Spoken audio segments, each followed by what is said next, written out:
అందరికీ నమస్తే అండి. ఆంధ్రప్రదేశ్లో కూటమి ప్రభుత్వం ఏర్పడిన తర్వాత ఈ రోజు తొలి కేబినెట్ మీటింగ్ సమావేశం జరుగుతూ ఉంది. ఈ కేబినెట్ మీటింగ్ సందర్భంగా వాలంటీర్ల వ్యవస్థపై కీలక నిర్ణయం తీసుకునే అవకాశం కూడా ఉన్నట్లు మనకి అందిన సమాచారం. ఈ వాలంటీర్ల వ్యవస్థను కొనసాగించాలా వద్దా అనే విషయంపై ఉన్నత అధికారులతో, గ్రామ సచివాలయ శాఖ అధికారులతో ఈ శాఖకు సంబంధించి మంత్రి డోల బాల వీరాంజనేయ స్వామి గారు వారితో చర్చించినట్లు కూడా మనకి అందిన సమాచారం.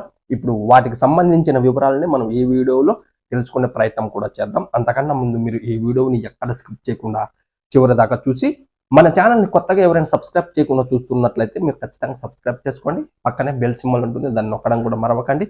అప్పుడే మన ఛానల్ నుంచి ఇలాంటి గవర్నమెంట్స్ అప్డేట్స్ అనేది మీకు నోటిఫికేషన్ రూపంలో ముందుగానే రావడం కూడా జరుగుతుంది. అలాగే నేను ఇచ్చే ఇన్ఫర్మేషన్ మీకు నచ్చినట్లయితేనే ఒక లైక్ కొట్టండి. లైక్ కొట్టి నన్ను సపోర్ట్ చేయండి ప్లీజ్.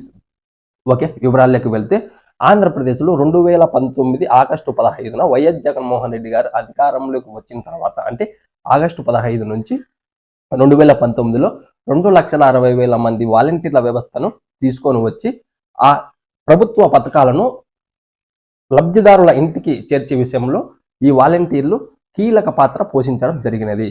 ఎప్పుడైతే 2024 ఎన్నికల సమయంలో ఎన్నికల కమిషన్ ఈ వాలంటీర్లను 2 నెలల పాటు ఈ ఎన్నికల సమయంలో దూరంగా ఉంచడం జరిగింది. అదే సమయంలో వైసీపీ నేతల ఒత్తిడి వల్ల లేకుంటే వారు స్వచ్ఛందంగాను రాజీనామా చేయడం కూడా జరిగింది. సుమారు ఒక 98,000 మంది వాలంటీర్లు. ఇప్పుడు మిగిలినటువంటి వాలంటీర్లు 1,50,000 మంది. ఈ 1,50,000 మంది వాలంటీర్ల పరిస్థితి ఏమిటి? అలాగే రాజీనామా చేసినటువంటి 98,000 మంది వాలంటీర్ల పరిస్థితి ఏమిటి అన్నది కూడా ఈ రోజే ఒక క్లారిటీ వచ్చే అవకాశం ఉన్నది. ఈరోజు తొలి క్యాబినెట్ మీటింగ్ సమావేశం ఉంది కాబట్టి వీటిపై కూడా చర్చించడం కూడా జరుగుతుందని మనకి పూర్తిగా అందిన సమాచారం. ఖచ్చితంగా ఈ శాఖలకు సంబంధించిన మంత్రి గారు బాల వీరాంజనేయ స్వామితో పాటు వాటికి ఆ శాఖకు సంబంధించిన అధికారులతో కూడా సీఎం చంద్రబాబు నాయుడు గారు పూర్తి చర్చలు జరిపినట్లు కూడా మనకి అందిన సమాచారం. ఏది ఏమైనా ఈ వాలంటీర్ల వ్యవస్థని ఉంచడం అయితే గ్యారంటీయే, కానీ రాజీనామా చేయని వారిని అలాగే కొనసాగిస్తారా, లేకుంటే రాజీనామా చేసిన వారిని చేయని వారిని తొలగించి కొత్తగా నోటిఫికేషన్ ఏమైనా తీసుకొని వస్తారా అనేది కూడా మనకి తెలియాల్సిన విషయం.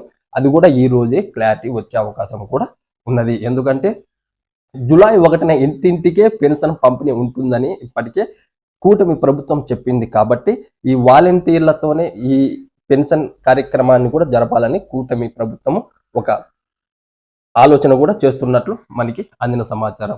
ఇప్పుడు 1వ తారీఖు కూడా దగ్గరగా ఉంది కాబట్టి ఈ వాలంటీర్ల వ్యవస్థపై ఖచ్చితంగా ఈ రోజు ఒక కీలక నిర్ణయమే తీసుకోబడుతుంది కూటమి ప్రభుత్వం. ఇప్పుడు ఆ నిర్ణయం ఏ విధంగా ఉంటుందో అన్నది కూడా మనం ఈ రోజు సమావేశంలో తెలుసుకోవాల్సి ఉంటుంది. ఓకే, ఇలాంటి గవర్నమెంట్ అప్డేట్స్ కోసం మీరు మన ఛానల్ని ఖచ్చితంగా సబ్స్క్రైబ్ చేసుకోండి. పక్కనే బెల్ సింబల్ ఉంటుంది, దాన్ని నొక్కడం కూడా మరవకండి. నేను ఇచ్చిన ఇన్ఫర్మేషన్ మీకు నచ్చినట్లయితేనే ఒక లైక్ కొట్టి ఈ వీడియోని మీ ఫ్రెండ్స్కి, బంధువులతో పాటు మీ తోటి వాలంటీర్లు ఎవరైనా ఉన్నట్లయితే వారికి కూడా ఈ వీడియోని ఒకసారి షేర్ చేయండి. Okay, thank you.